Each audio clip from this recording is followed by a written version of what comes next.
Welcome back. Alright, back to the wiring. Have our schematic.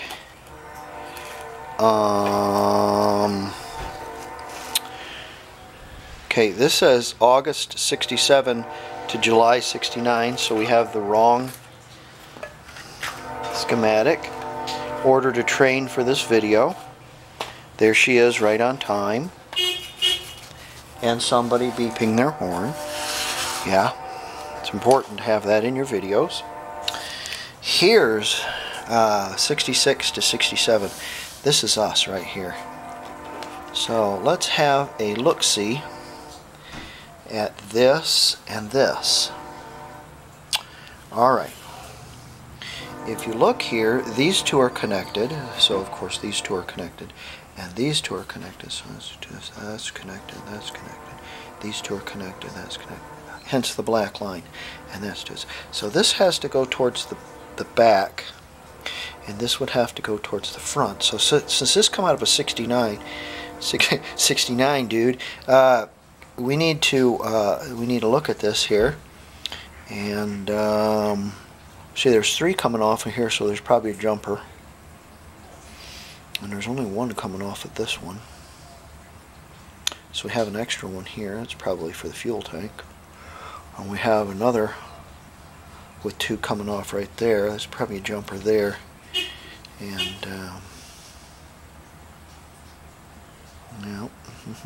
yeah. And this last one is for the ignition, it looks like.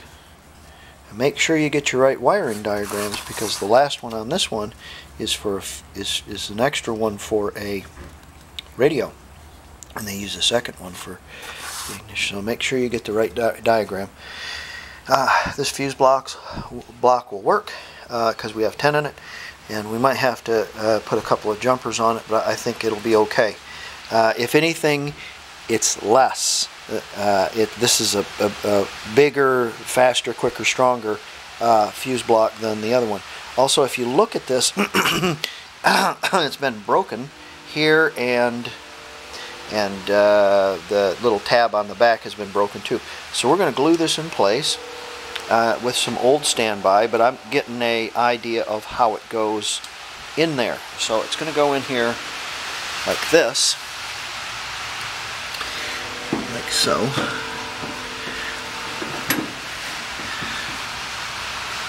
Nice that you can't see that. That's great. Okay. So like that, with most of the tabs pointing forward. Alright. And this has a little tab that moves over and covers it up. And this originally had a little tab that went through the body to hold it in place. Again, with the urethane, what I'm going to do is I'm going to run a small little bead around that and glue it in place. Now, will it be adhered in place with the urethane? No. And yes. Urethane doesn't stick to only glass and metal. So it will probably come loose. So what we need to do is we need to make a mechanical adhesion, or secure it mechanically. So if you have it like this, what you have to do is have a little bead of urethane on the outside and on the inside, just like that, outside and on the inside, and them connecting, and that way it won't pull through either way. So let's get that done. Okay, I've run the neatest little bead of urethane around there. If you don't have a tube and a nozzle and you're putting it on there, you could probably put it on with a small, like a toothpick or something. Nobody's going to look up underneath there anyways. My heavy red wire, which is the 10 gauge wire, not the 12 gauge wire. 12 gauge wire is the ignition. The heavy red one, the 10 gauge wire, carries all the power up to the fuse panel. Actually, it carries it to the headlight. I have it coming out here, headlight switch. I have it coming out here, and of course it's not long enough because Abner had cut it. So what we're going to do is I stole a piece from the wire that came off the voltage regulator that I didn't like. But it indeed was 10 gauge wire, and it's still in excellent shape and beautiful and whatnot. I used one of these connectors, but I took the yellow piece off so that I was able to slide the wire up onto it a little bit farther and then crimp it, and then I put a couple pieces of heat shrink on it, and I'm using a jumper, a brass jumper that's going to go on that. And here's the heavy wire. We can trace this from our voltage regulator, and if you can see that microscopic writing right there, it says 30. Okay, and this says light switch, and so 30 is this one right here. It says 30 on it. So not only do you have the 12 gauge wire, but you also have the 10 gauge wire going to this little terminal. So all this power is going to this tiny little terminal. It's just unbelievable, but that's the way it is, you know. It's doesn't use a lot of energy actually, so you know. Let me think what else. Cleaned up my light switch, and hopefully it'll work. In the diagram, okay, I'm looking at the front of the car. Front is here, and back is there, and I'm looking down on it from a bird's eye view. And the light switch, where does the light switch go in the dash? Well, there's two holes above the radio. You can see the radio here, and there's a dash, one over on the passenger side and one over on the driver's side. The driver's side would have to be the light switch, and the passenger side would have to be the wiper motor switch. And then of course the fuel gauge is over here, mechanical fuel gauge, but has a light. So this is going to go on the left side of the radio cutout. Pardon me. And I wanted to use a jumper so I could disconnect it. If I splice those together and just use one on there, then if you pull it out, you can't remove the wiring harnesses. They're spliced together, and I don't believe that Volkswagen did that. I don't think they would have. So I think there's probably a jumper on there originally. Okay, let's. I've got plenty of meat here, plenty of wire, and let's splice that on there, solder it, and we'll do some heat shrink as well, and get that up in place. Okay, I'll try not to get my fat head in the way. Your big wire here, and this is the power wire that powers everything. So you want to make sure everything's correct on it. And you're using the right gauge, heavy enough gauge. If you don't think you've got a big enough gauge, use two wires. And it's not going to hurt anything. Probably help, actually. Ordered another train for this video. Here she comes, right on time. And we're going to try to triple up on our heat shrink. Okay, I don't know if that'll work or not. That might not go on there. It might be a little small. What I'm going to do is I'm just going to jam them like that together. Like that. That's that. So they're like fingers like this. Now, if you're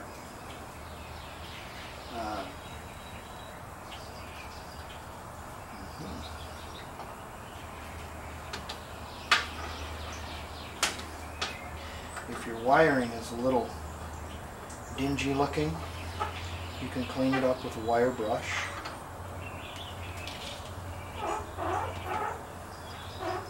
I wish I had something to. I know what I can do. Let's try this. Let's try this.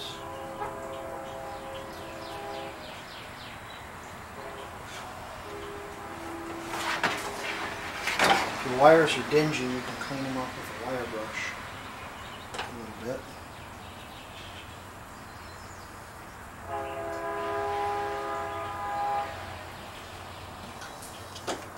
But it's important that this joint here be as rock solid as possible, because all of your energy is going through this.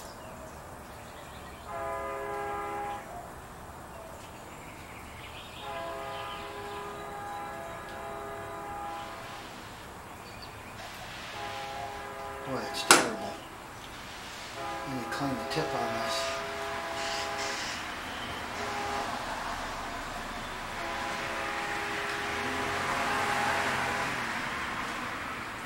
Can't even get a bite on it. There it is.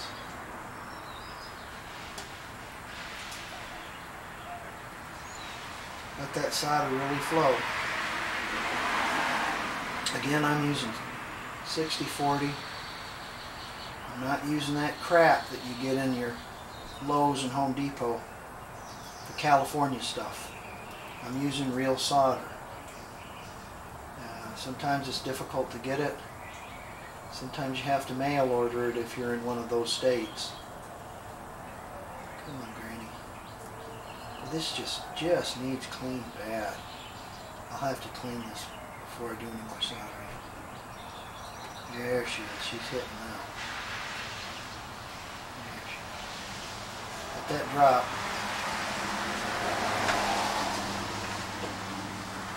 You might want to touch that up a little more. We'll turn it over and have a look at it. But that's a really important joint. You want that, yeah, see that's not even there on that side. Come on. That's going to be hot. Let's see what I can do with this here. Place to put it.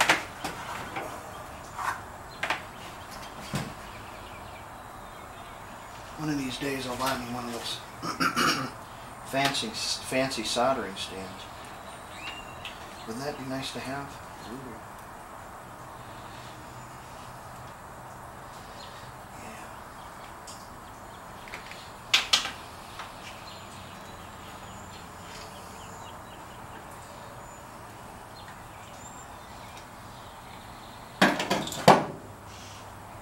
I can already see this heat shrink not fitting.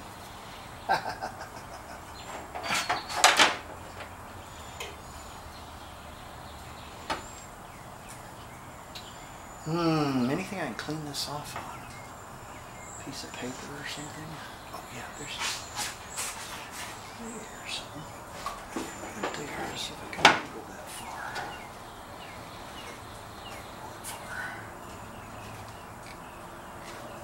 There we go.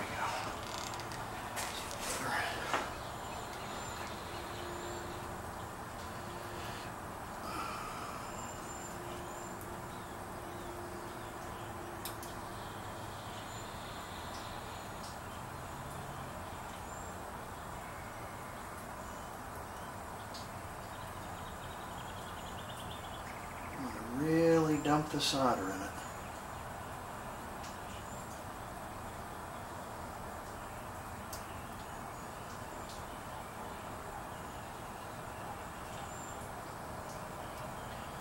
Make sure you get both of your wires tinned really good. If it's just on one, it ain't going to be any good. Yeah, there she flows. Ooh, look at that. That's a hot one. Nice hot joint. Put that down there.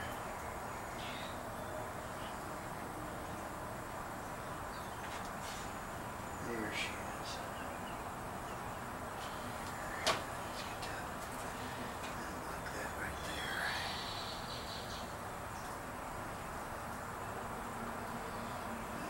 That right there. There we go. Knock that little bit off there.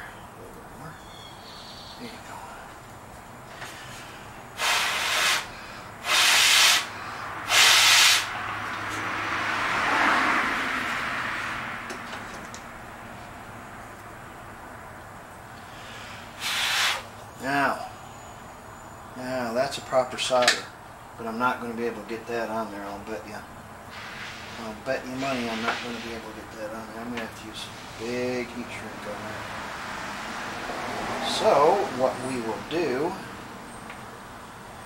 is, let's see if we can slip that over the top of this one. Bypass it. So we'll do the bypass. And let's see if we can just get that on there. Nope, that's not even going to go. She's not even going to go on there. It's too big. Nope, okay. I have to get some big stuff. I'll be back. Okay. This one here, the big heavy wire, goes up to the light switch, and it's number 30 on the book, in the book.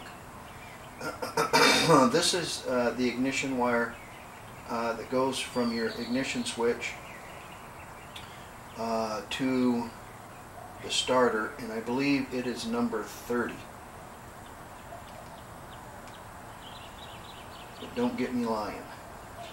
Now, I had to look at the 68, 69 wiring harness to find out what wire this was, because I couldn't read it on the back of the ignition.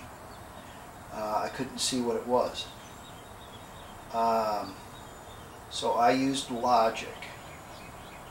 And logic dictated to me that, of course, they're in the middle of a change, and you know, wiring harnesses and wiring colors and such like that might change slightly.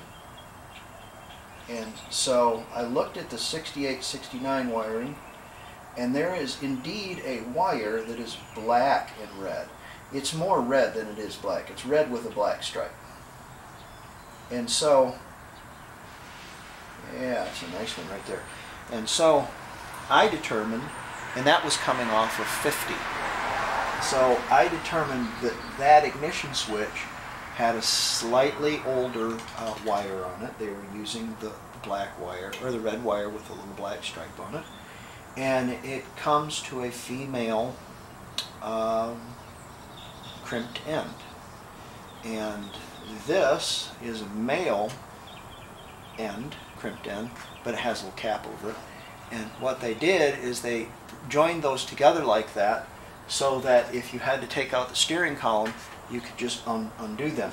If this was soldered right up into it, of course you wouldn't be able to take the steering column or the lockout or anything without cutting the wire, and Volkswagen wouldn't do that. So you have to get logical about some of this stuff, and you have to think, and sometimes you have to think like Volkswagen, so in order to figure it out. I'm relatively certain I have the right wire. So it's either that one or it's the one that goes on the back of the light switch that jumps off of 50. But I'm pretty certain I have it right.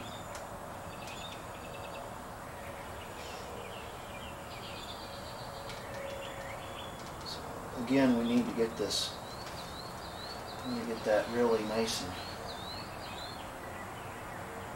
sometimes what happens is they get tarnished while you're soldering, especially if you use paste. They get tarnished a little bit, and you can take a wire wheel and you can give them a little what for.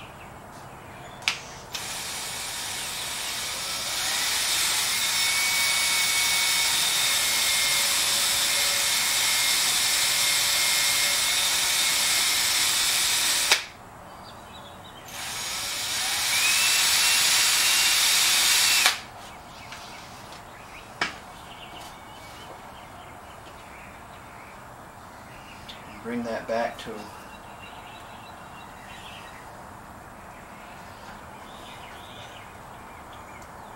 Let's get this nice and hot. Been sitting on the ground.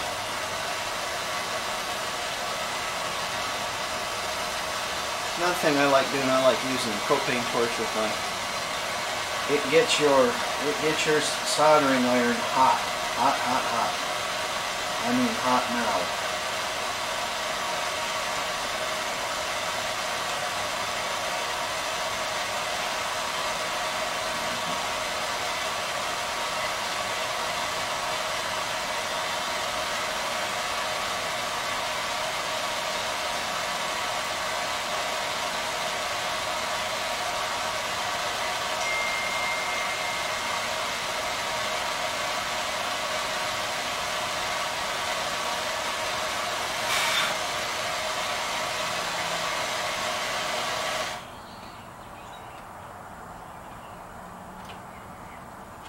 That's not too bad.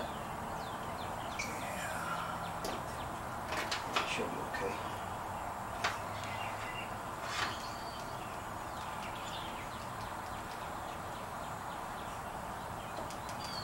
This first one, when I heat shrink, I almost melt the damn thing. I get it right up in there, really good. Sometimes there's wire hanging on it.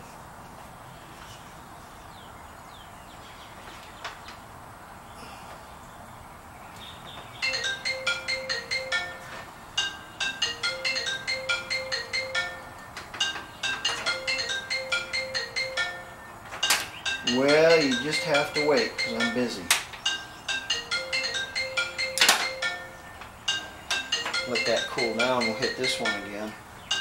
I'd put that heat shrink over the top of these, and I'm going to do 3 on this joint.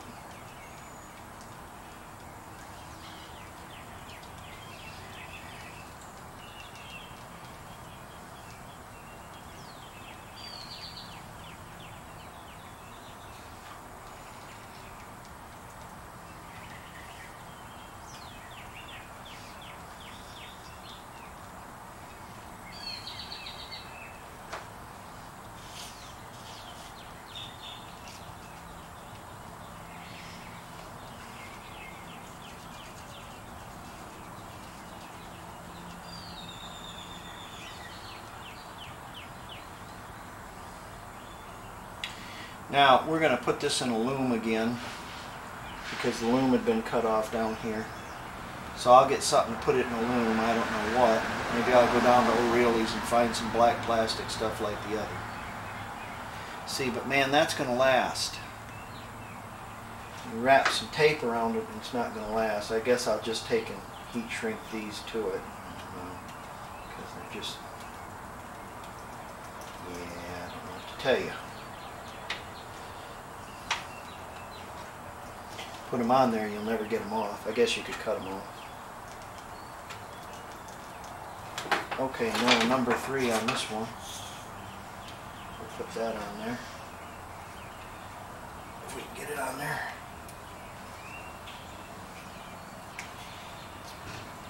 Yes, sir. Yeah, if we can get it on there.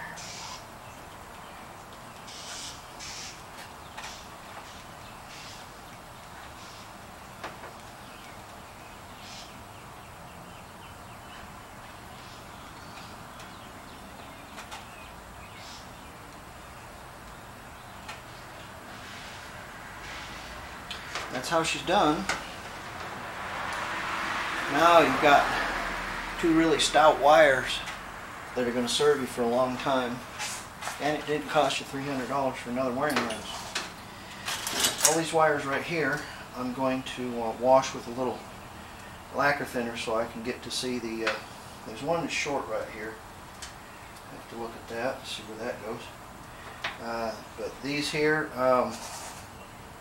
black and red, that's going to be to your brake light switch.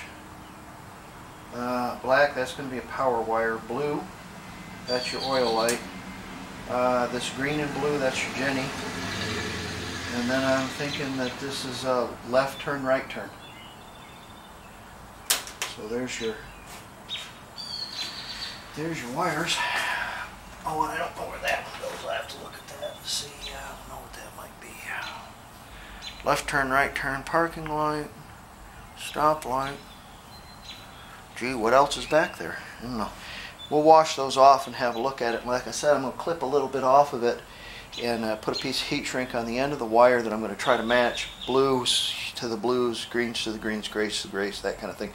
But on the very end of the wire will be that piece of wire, and it denotes exactly the correct color for Volkswagen. So when you chase it to the end of the fuse panel or wherever it's at, it'll tell you what wire it's the right one. That way you don't have, you know, what can you buy in Walmart? Black wire and white and green wire, or black wire and red wire. So that way your car isn't all full black and red. Also, I ordered colors of wire so I can get closer anyways, and not spend $300 on a wiring harness.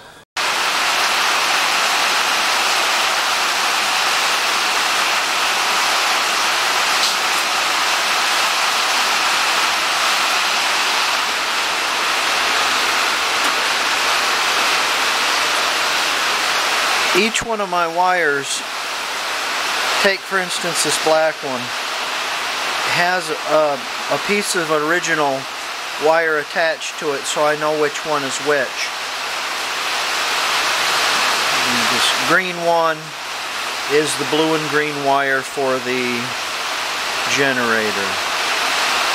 This white and black one I know is, I think it's a turn signal. The blue one has the blue wire attached for the, has a piece of the old blue wire for the oil pressure. Black wire is the power to the coil. Red and gray is this white wire. It's parking light, I think, or something. Anyways, feeding them all on this grommet, and then the grommet goes up in the hole there. Didn't want to do this, but I did. I wrapped it in electrical tape. You don't see it underneath the carpet, so I'm going to put that up there, and then once we get it up there, we can figure out exactly where they go and cut them to size and put connectors on them. I'll also take a piece of heat shrink and attach the original piece of wire to it, so it'll have the original piece of wire on it, so you can chase it in the schematic. See? Okay, let's get that up there.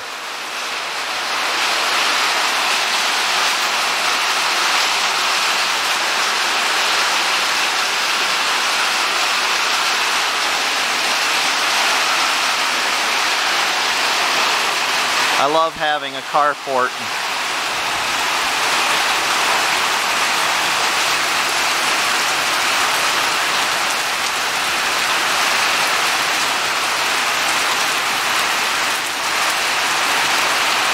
Coming down pretty good. Maybe we'll get some hail.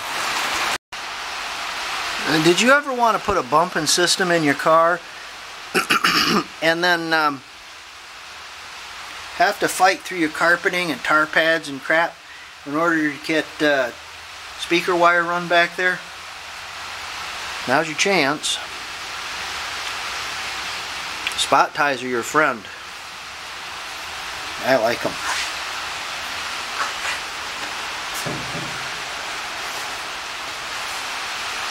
I'm going to end this segment. We have our wires out. That's for our stereo, if we choose. If we don't, yeah, but they're there, you know, and wire's cheap. Found this is kind of handy. I've got another one of these also, but the case is missing on it, and it's kind of corroded a little bit. I kind of want to take this apart, and then again, I kind of don't want to take it apart. I'm just going to hook it up and see if it works. probably does. So I'm happy to have that. Couple of things. I went to go get some hose clamps because I'm thinking about fuel line, and we have an assortment of pinch clamps, and this is about the only thing that's correct on this package is the word help. That's probably, yeah, buy this and scream help. These fit a 1965 Plymouth Belvedere, and these ones here fit a 1959 Ford Zodiac, and these one here fit a Hairu chainsaw. Yeah, they don't fit anything on this car though. I thought I'd get a package of them and try it, but you know, not going to happen. Ideally, I would like to have something like this, except smaller and maybe made a little better. Even pinch clamps, if they're the correct size, would be fabulous, but they just don't have anything. So I don't know. I'm not using screw clamps, I tell you that. A brother had sent me these.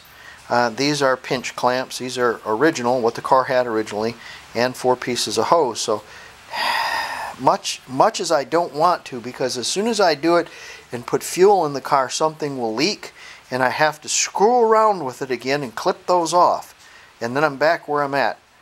What are you going to do?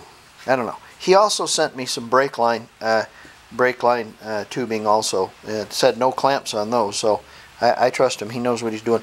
I did get vacuum clamps, so I did this.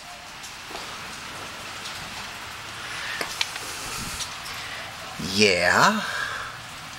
Oh, that's nice. Well, it's nice that one thing I got today actually fit. No belt again. This one's actually smaller than this one. So, guy said he swore it'd fit, but you know. Anyways, so I'm back to O'Reilly's again. Oh, really? And it says 36.5